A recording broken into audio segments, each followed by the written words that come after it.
Ni hao. My name is Melissa Taitano, and as Dr. Gina Rojas had mentioned, I will be speaking today about the traditional navigation, traditional seafaring program at the University of Guam.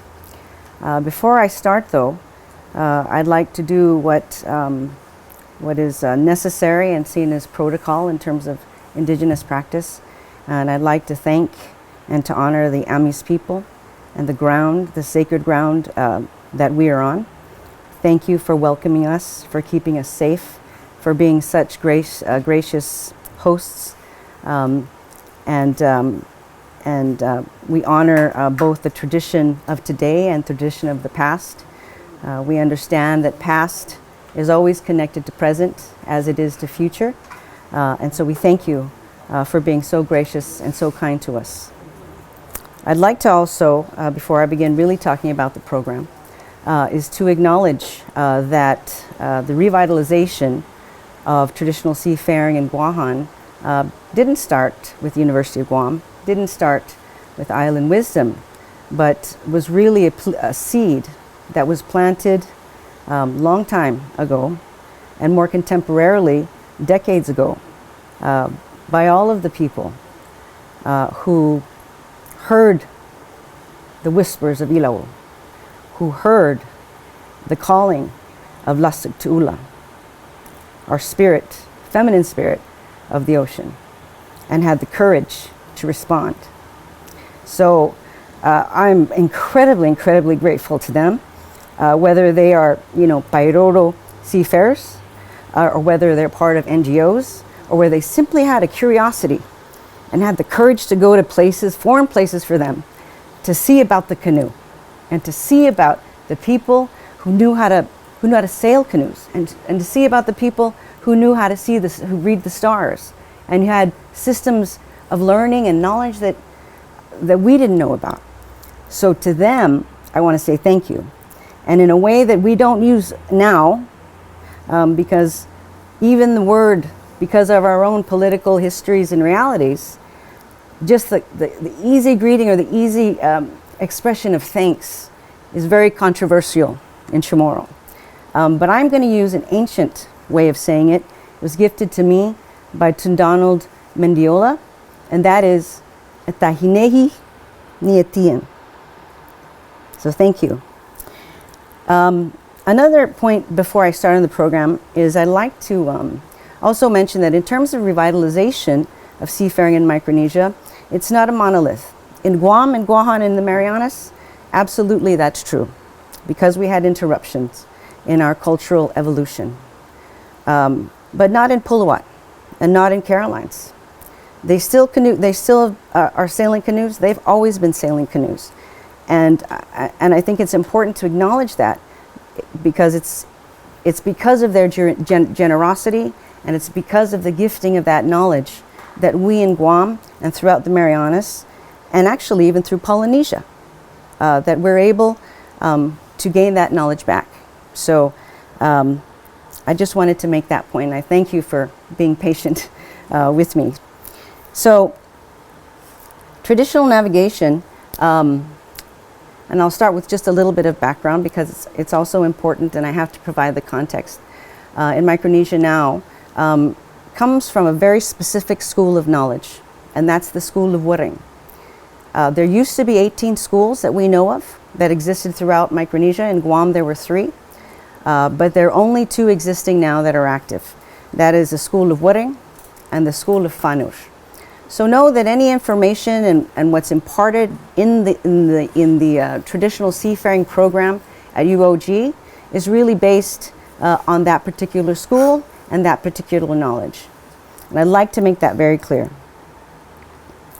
It's an ancient lineage that goes back thousands of years, and the cultural transmission, or the transmission of culture and cultural seafaring really has been done orally and through chant.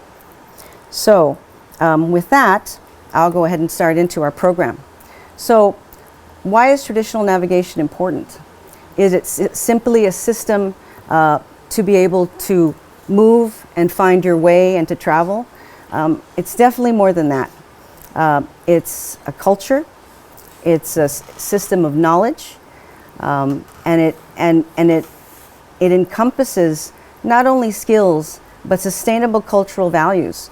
And I think that that's important because in a world where we see climate change has really disrupted our lives, and primarily because a large part of the world live unsustainably.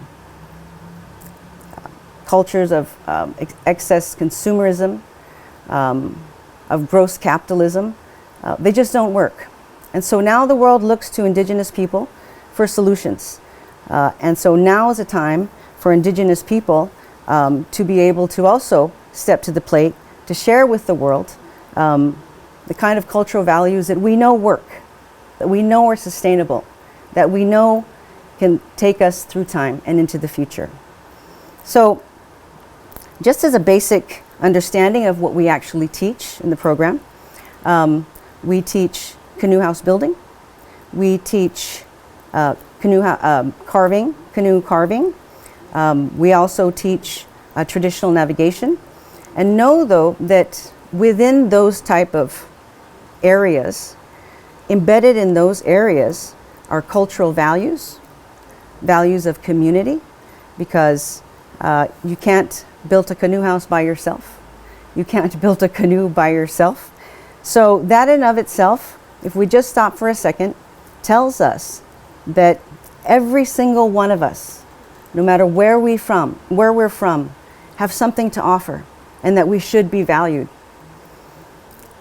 I think one of the most important values that we speak of as respect, right? I think is more aptly caught in the essence of tiro, but in Chamorro, it's caught in the essence of fatauto. And fatauto really means that I see you and I look at you and you have every right for your own individual human expression. And I value that, and I see that that's something that can contribute to our community and we're the better for it. So I think that, again, in the teaching of these particular skills, yeah, we can teach how to thatch. Yes, anybody can learn how to lash. Yes, anybody can learn the skills to carve a canoe. But those aren't the most important things. What we teach are life skills. And so it's important that I know that it's the whole idea of traditional seafaring is completely romanticized, but I want to ground us to that's really what we're teaching. So here's some pictures of the canoe house. The canoe house in Guam that we work in, it's a UOG canoe house. We refer to as Guma Seguro. So Guma, of course, in Chamorro means house, and Seguro refers to the first cycle of 30 cycles of moon cycles rather. And the essence of that particular moon cycle is almost if you imagine a baby in its basket, and you're playing with the baby, and it shows you a kind of excitement and enthusiasm and optimism. So we happen to see that particular moon from the location of the canoe house, and that's why we decided to give it that name. Now this canoe house was built by efforts of many people in the community. It was built by students, it was built by volunteers, it was built by members of the Puluwatis community, members of the Lamatrek community. We all came together for a single purpose, and that was to build a canoe house. Because after all, how can we build a canoe if we didn't have a canoe house? Where would the canoe go? So that was the first step. The next step was to have the canoe. So this particular canoe was a canoe that we got from the community of Lamatrek. Her name was Queen Hagilama, but when she came to Guam, she was renamed as custom dictates to Ininan Ilawul. Ininan means the guiding light. Ilawul means the mother of traditional navigation, but also means the mother of all wisdom. So this is a kind of these are pictures of her when we were getting her refurbished, painting her. And I wanted to mention, and just as a segue, that the canoe is not simply a vessel of mobility. It's an entire system of knowledge, and it's also conceptualized as a female, as land. And so we're very interested when we went to the Prehistory Museum, where they shared the same kind of view and perspective, as the sea is pathways and the canoe is, land as the canoe and the sea is pathways. Again, these are just some pictures. Another part of the actual certificate program is not simply about teaching university students. We make it a point to also reach out to different sectors in our community, because that's a big part of the essence of what a canoe house is supposed to be about. So we reach out and we help contribute to nonprofit organizations. We are going to be working with the Guam Police Department with summer programs. We're often in elementary schools trying to spread the word about traditional navigation and why it's important.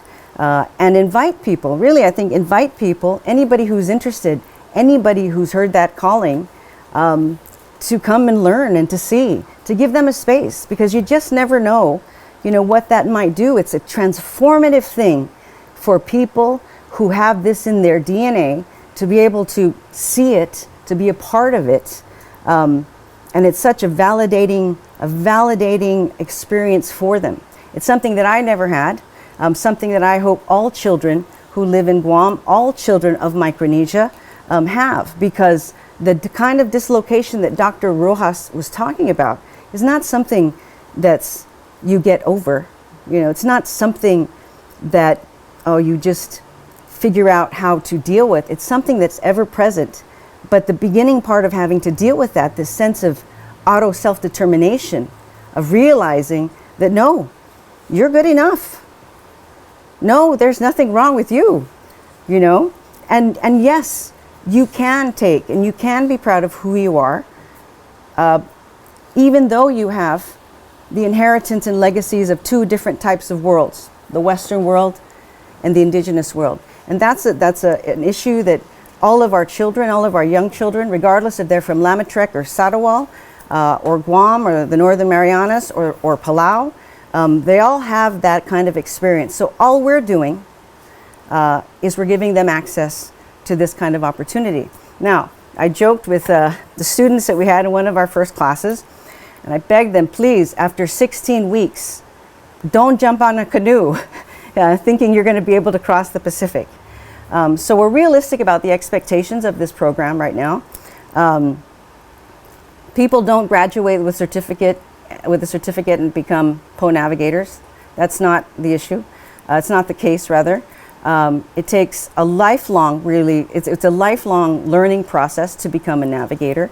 And so this is just the beginning, but sometimes the beginning is just enough. And I feel like we're just planting a seed. That's our intention. And it's something that we hope people throughout the region might be interested in, might want to help to support and contribute to, for the betterment of all the people of our region, and I think eventually all the people of the world. I think that's in sharing sustainable values, we hope to protect human life. So not only do we create a space that's different in terms of learning, we don't have students go into a classroom. What we do have is we have them go into a canoe house next to the ocean, and that, and in and of itself, as a professor, has an amazing effect on students. I really can't articulate to you exactly what those things are, but I have a feeling it has something to do with the sound of the ocean.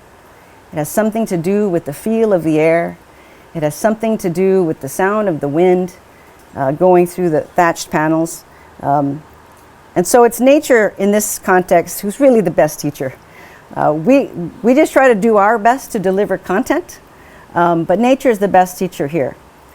Now, one of the interesting things also is that although we have to have a syllabus, and although we have to have organization and things in the delivery of this content, we owe that to our students. We owe that to the institution.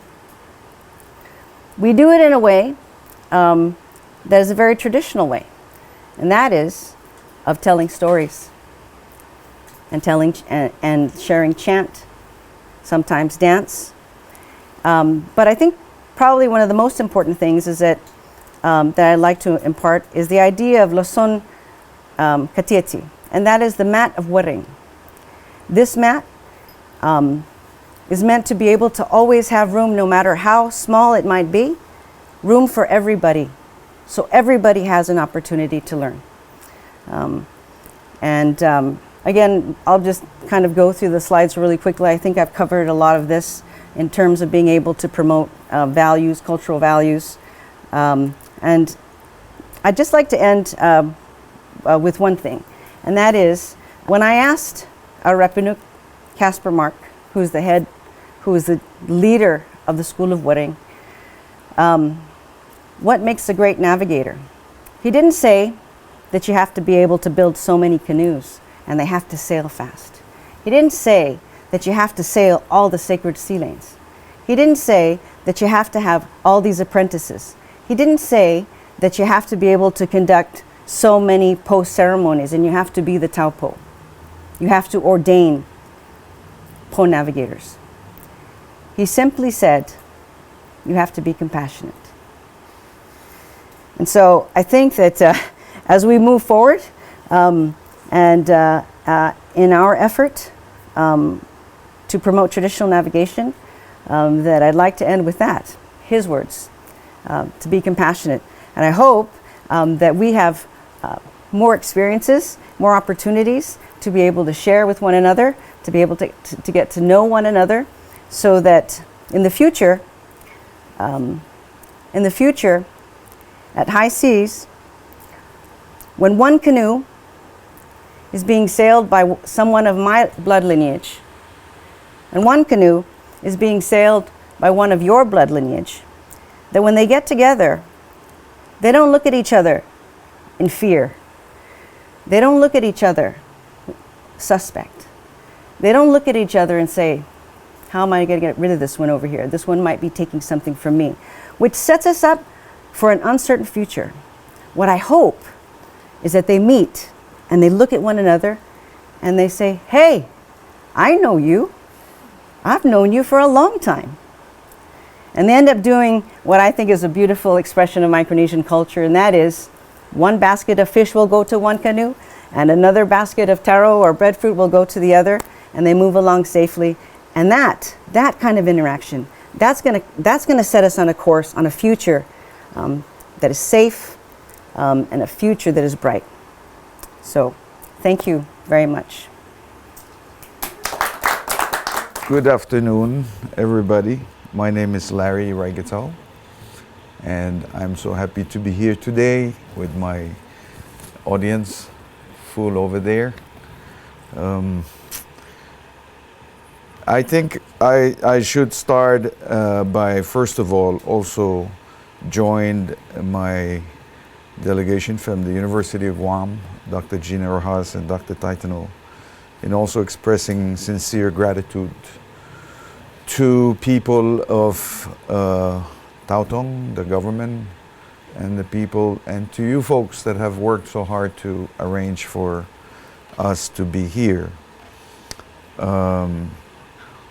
There are several things that my colleagues have mentioned in their previous talks that I think instead of me running my 10 slides through, I will just take it from where they left off, because I think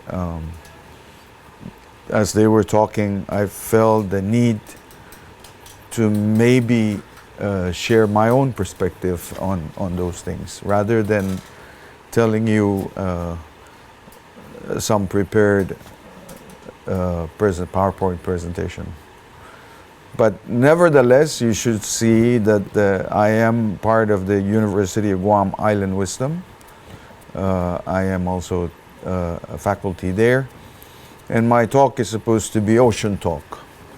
So instead of, I will just hone in on 3 points that I think is kind of important for us this afternoon to, And if you would allow me, before I do those 3 points, to maybe open this conversation or this presentation by way of, and in fact it's one of the things that was recently brought up by Dr. Taitano, of what we do in terms of delivering our course content, in terms of ensuring that we meet the university requirements of having our course syllabus.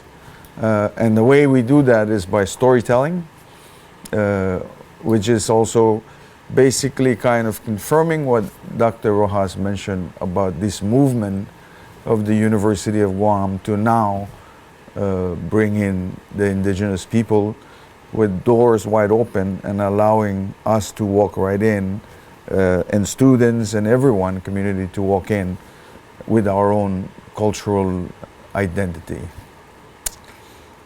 So I will begin on that part by perhaps maybe with my not so beautiful voice do a chant for you this afternoon, and of course I recognize the presence of my cousin Sesario, who is more of an experienced navigator than I am, although I found out recently on this trip that I'm a year older than him. We were playmates growing up, but I recognize him as a ranking navigator, and with his permission, I asked that I be able to maybe open my presentation with Sumedao. I also recognize the presence of course, my colleagues, Dr. Taitano, who is also of the School of Uriang, Dr. Rojas, and Kyoko-san, who have, in her own way, pursued to come and experience the knowledge of our ancestors that have been passed on down to us today. And so I'm grateful that Kyoko-san can also join us, because her stories are just as important as ours, as someone who has come and not to also join our communities in trying to work in some ways of documenting our stories, right? Recognizing, of course, the statement made earlier that in the Caroline Islands, those islands of Puluat, Pulusuk, Satawal, Lamachua, Kifuluk, Ulea, Yurupik, these islands still practice the seafaring practice today. We still have navigators from those islands, some better ones than before us. But let me do the chant as a way of bringing you into the circle. And of course, as I said, I ask permission from Sesario, and also for him and Melissa and even Kyoko-san, if you want to join me as I do the chant of Sumedao. I'll just take the 2 portion of it. Sumedao is a chant that we perform for us Uriang navigators, and from my sources where we do our Sumedao, depending on what place, but in reference to mine in Puluat, we do it inside the lagoon. And Sumedao is a way of paying tribute and asking the deities and the gods, and in this case, that of Palulap and those to help us as we do a voyage. I like when Melissa uses the explanation in a more contemporary way of saying Sumedao also for us in some ways allows for you and us to open our hearts together and to share knowledge as best we can. And so in that spirit, if I may ask that you join me also to do so. Kyoko-san, may I ask you to give me my conch shell in that thing, please? In this bag, or just give me the bag, this one. I'll just chant two parts of it as a way of beginning my storytelling for our presentation.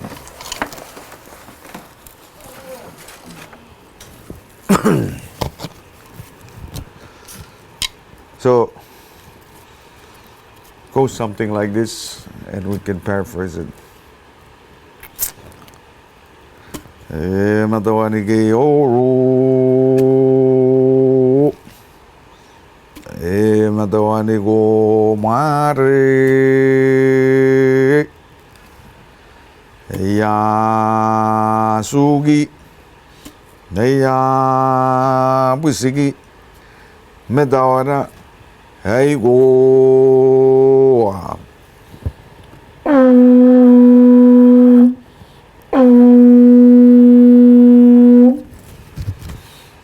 Ya tillo lani metawe matawani gayolanga matawani gamaranga matawani getchunga matawani gamorga sa meta minnagu föin mei.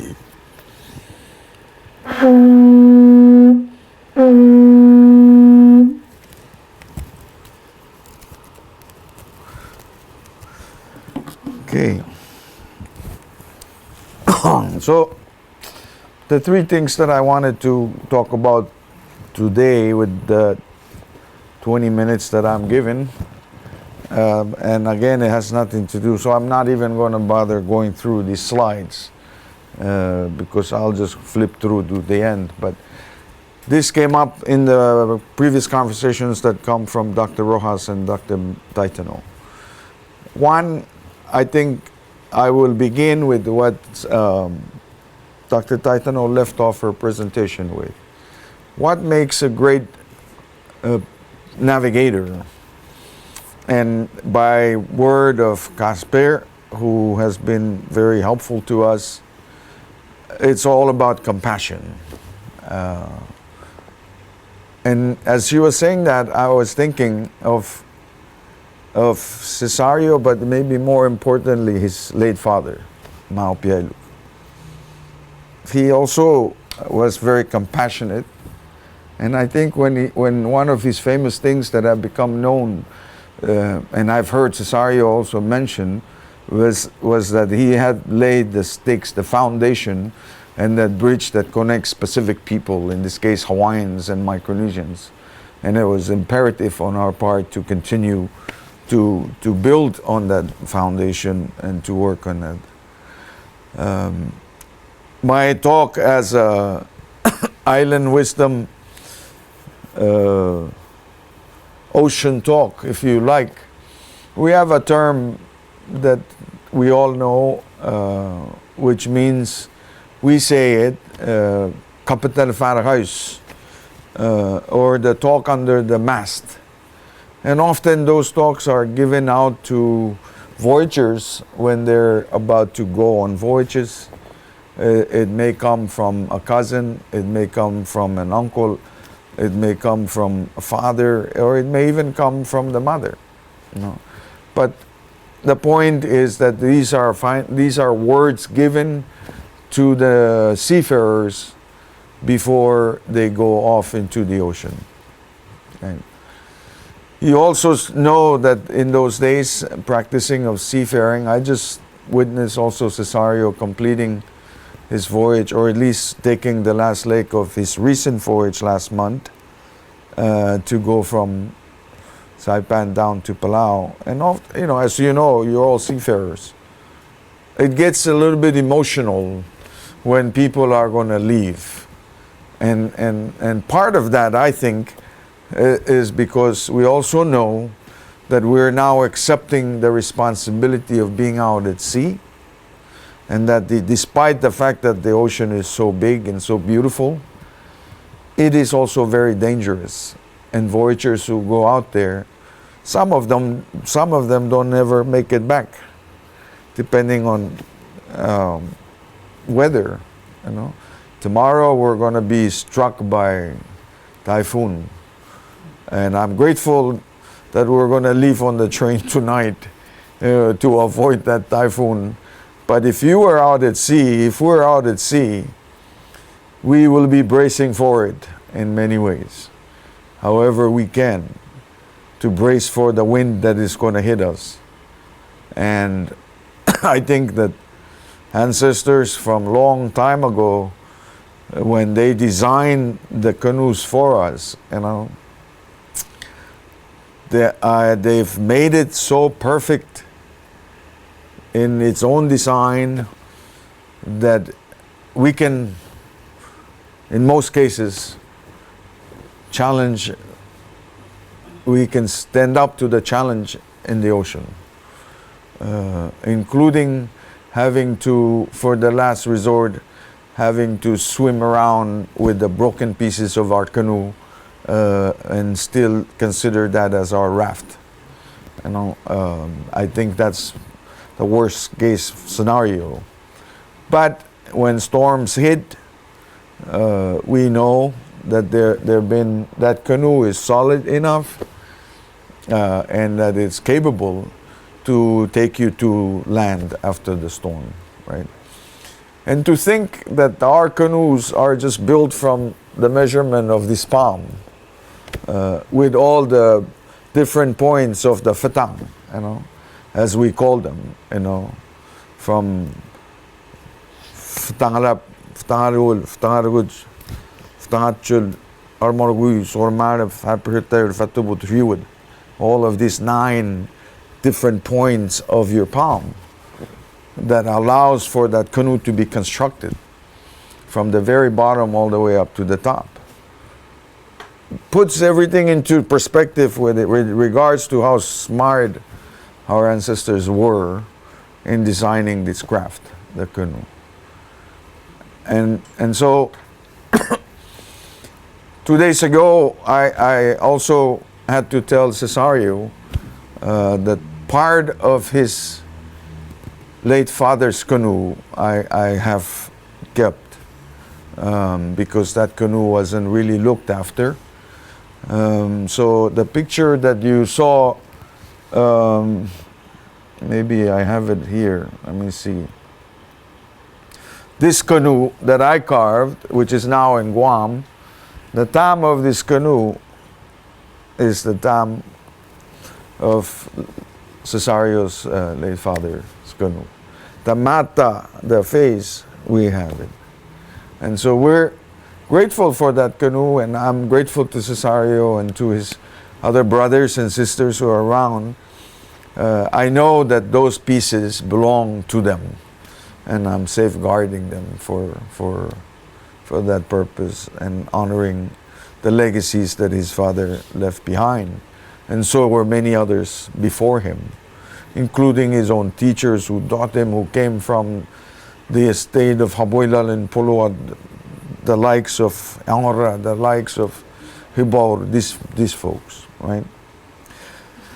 So that was my first thing that I wanted to highlight, was the fact that, you know, it's important to be compassionate, as our teachers have been compassionate. The other thing that I wanted to highlight from the previous talks of Gina Rojas and Dr. Rojas and Dr. Taitano was all the excitement that is happening at the University of Guam of Island Wisdom. When I was first approached by the Committee of Island Wisdom to be part of it, part of me said, am I the right person? There are better navigators than I. Maybe the likes of even Pascas or Casper or Sesario and Ali, these folks, I can name several of them. But after further thinking about it, I realized that there's something that I had that probably would make it difficult for my cousins to be in. I have the criteria, the qualifications by Western institution to enter. And so I know that the conversation or the dialogue by Gina Rojas really highlight that point of accepting indigenous people to come in. Now, I also accepted that mission knowing that I could probably be stepping in the door because of my qualifications, and therefore work with my colleagues, including Dr. Taitano and others who are not here, to help the other folks, navigators and seafarers and canoe builders. We have now a certificate program in Zoamti, which is a traditional healing, in addition to the seafaring that we have. So I want to highlight that point, that yeah, even though I've made the commitment to join the university, I acknowledge that I'm not the best navigator there is. I still have elders who are much better than me, but I also at the same time acknowledge that I have the Western qualifications that they don't have. And I would step in to work on that part to also allow for the institutions to recognize and to engage communities on that part. So to that, I also wanted to highlight that point. And I think the final point that I wanted to just mention, I've already kind of briefly talked about that, which was the talk under the mast and the importance of sharing knowledge between us. And so in this case, I know maybe this is the first time for me to join this symposium, and I'm grateful to all of you for including me and Dr. Melissa. To Shanghai, I'm grateful to you for, accepting Gina's request that we also joined. Because for whatever reason, everything is meant to be, and I'm not, I'm sorry that maybe Ali wasn't able to come, but maybe this is a first way of us working and looking at how things can go from here. So I ran out of time, so I want to say thank you once again, and I'm done. Thank you. My name is Sesario Sewralur, and I'm from the island of Satawal in the FSM. And I work at Palau Community College, running the program of traditional navigation. So on behalf of the Palau Community College and the Micronesian Voyaging Society, I would like to,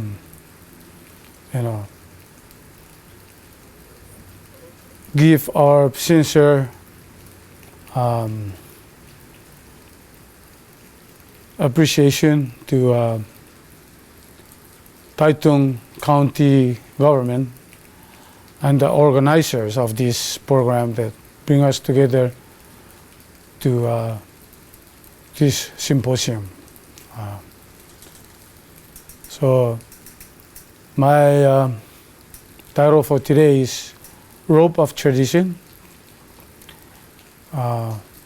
As we understand, we have our local ropes, so I just want to do a little bit talk on our program at the Palau Community College. We are I am very happy because Palau Community and Palau Community College are very much supportive in the navigation program. So we've been doing this program from 2009 up to this date, or up to today. So it's been 14 years of teaching students or whoever sign up for our program at Palau Community College. So it's really thankful to President Patrick Talay that he really considered this program to be, good. It's good for our local community, people of Palau and people of Micronesia. So we are not denying that you cannot come and attend the class. So we have already signed up for the class. We consider that they are, our students, and we take them in for the training and the class. So our program is from August to December is the classroom, because that's our typhoon season in our region.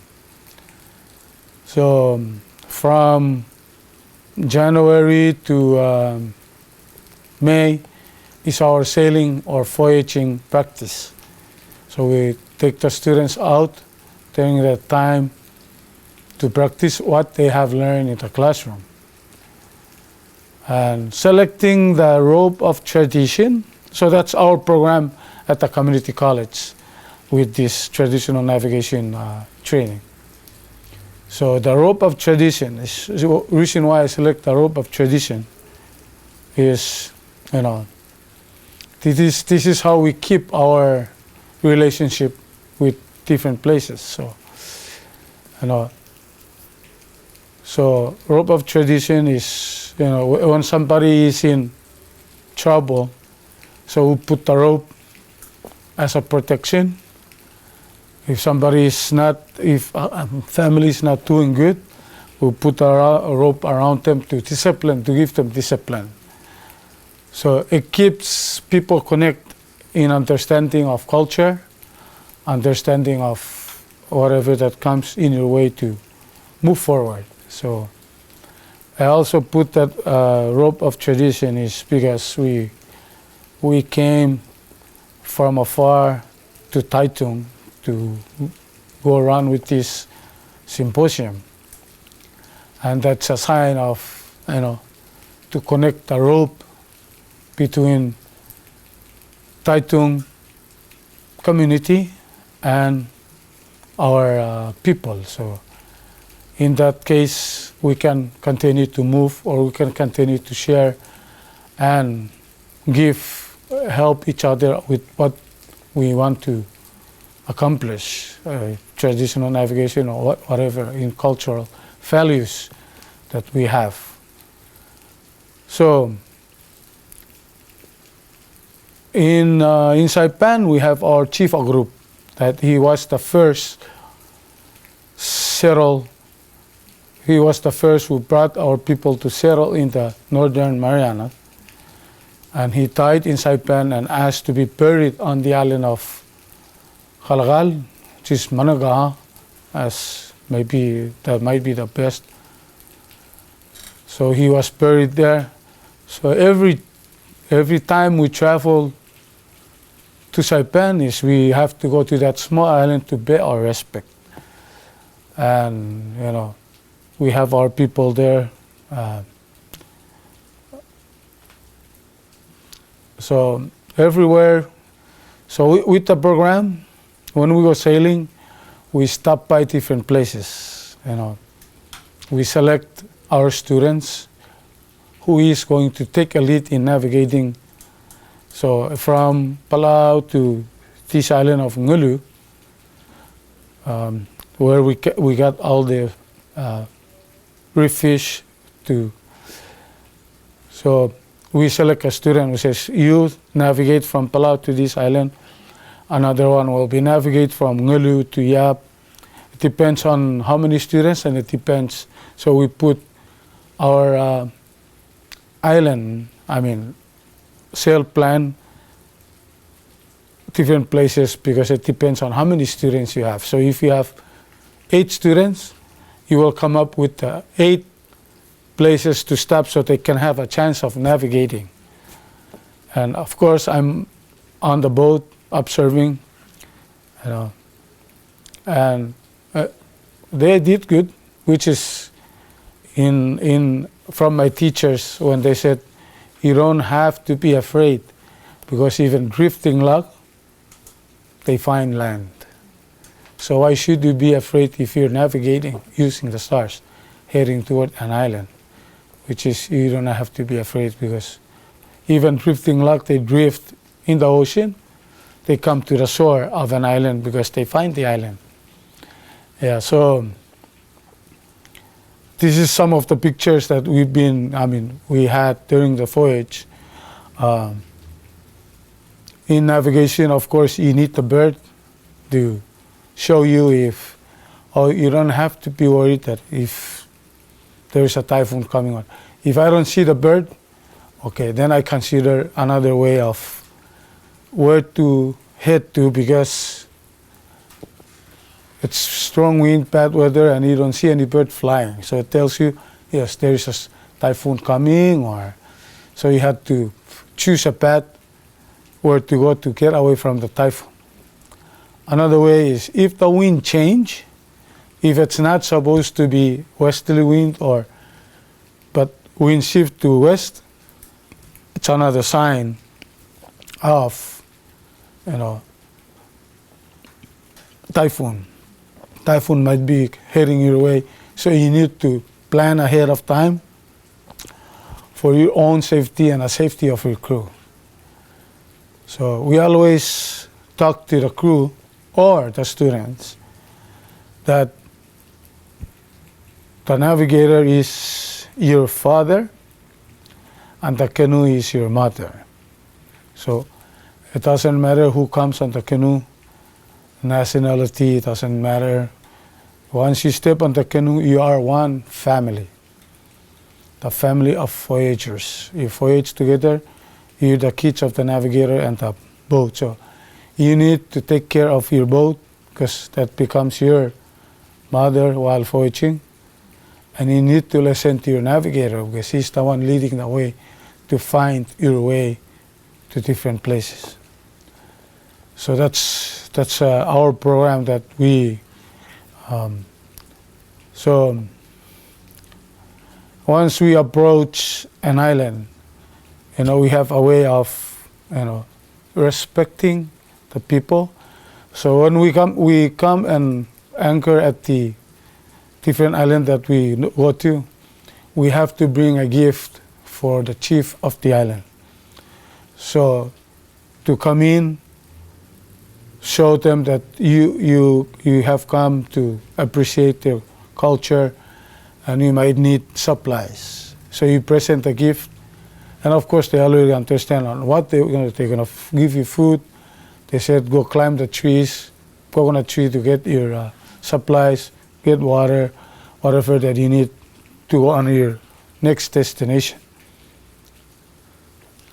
And to be a crew and to be a navigator, you need to know how to tie, you need to know how to splice, because in case if something broke on the canoe, then you already have the mindset onto how to fix, how to tie.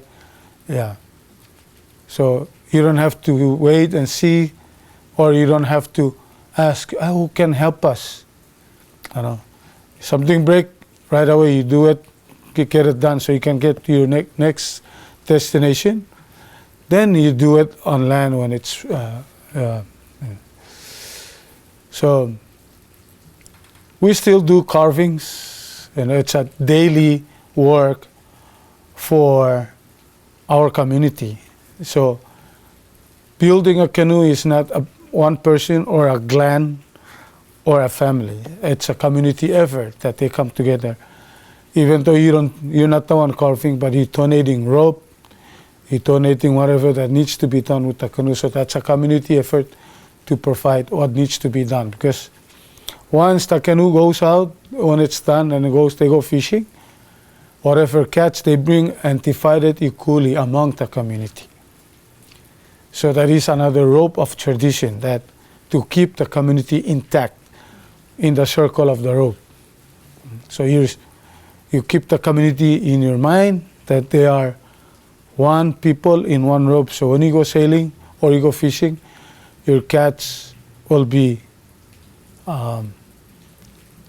given to the chief to distribute among everybody in the community. So everybody has an equal share depends on how many number of your family, because they will say, hey, how many of you? If you said 6, they give you 6 fish or whatever, that it needs to be distributed. Yeah. And of course, we go fishing, we share our catch together.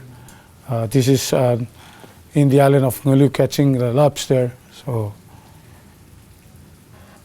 So you're not only sailing by the stars, you're also sailing by ocean swells. During the day, of course, you will use sunrise, sunset, and if you cannot see the sun, you know the wind direction, you know the direction of each swell, that you also navigate. Birds, so navigate. And then we also have this called references. Reference is you also have the reefs, you also have the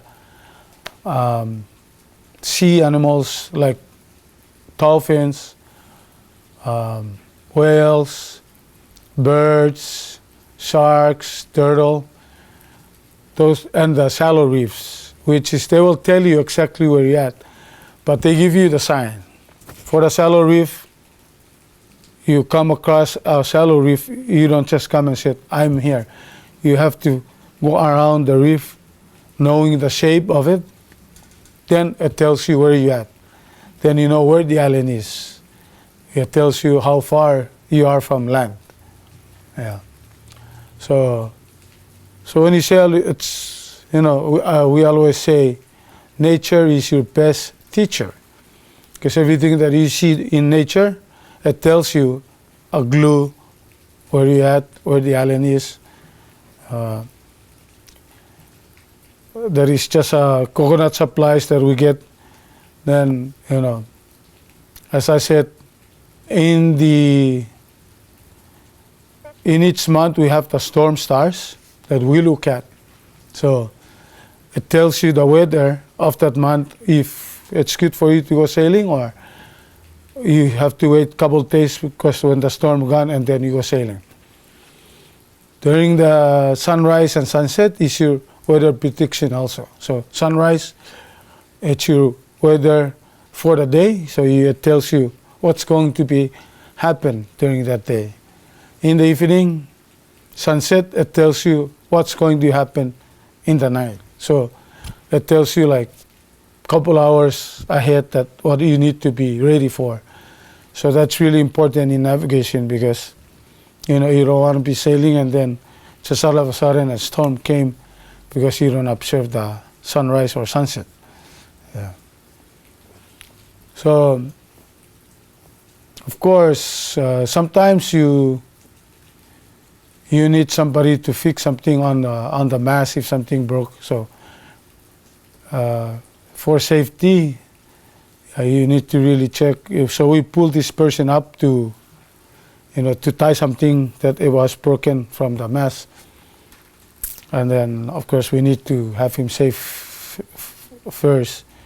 So everything in sailing, it's not about getting you from a place to another place, but it's about art of tying. It's everything that, when something happens, you need to know how to fix it. So navigators, it's not only to become a navigator with your passion, but everything that you need to know. House building, art of building canoes, art of, protection, to chant, to protect you. So navigators, they took all those learning skills, because in the old days, if you go sailing, you need to protect yourself from the other navigators that they might have jealousy, and they apply a magic on you to go and never return. But it's not happening these days anymore. But I'm just saying, as navigators, they need to know everything to become a navigator. Not your personal thing or something, or you're passionate to become a navigator. No. You have to earn everything that you need to, So in case if something If somebody fall down, you know how to massage, you know how to apply local medicine. It's all those things. Broken bone, you need to know how to put the bones together and massage for that person or one of your crew to get better. So it's not something that it's easy for a navigator to become a navigator, but you have to earn all the arts of canoe building, house building, and be able to repair what breaks on the canoe. So this is in my island. See, the canoe, when fishing, they catch this much fish, and it's all about sharing and caring. So we bring the catches in front of the chief's house. Chief will tell the people or the men that they present to go out and count the fish, see how many fish in there. Then they already know how many people on the island, and they have a list of each family, so they start distributing equally among the people. So this is also one of the thing that we keep our rope of tradition to keep us together as one.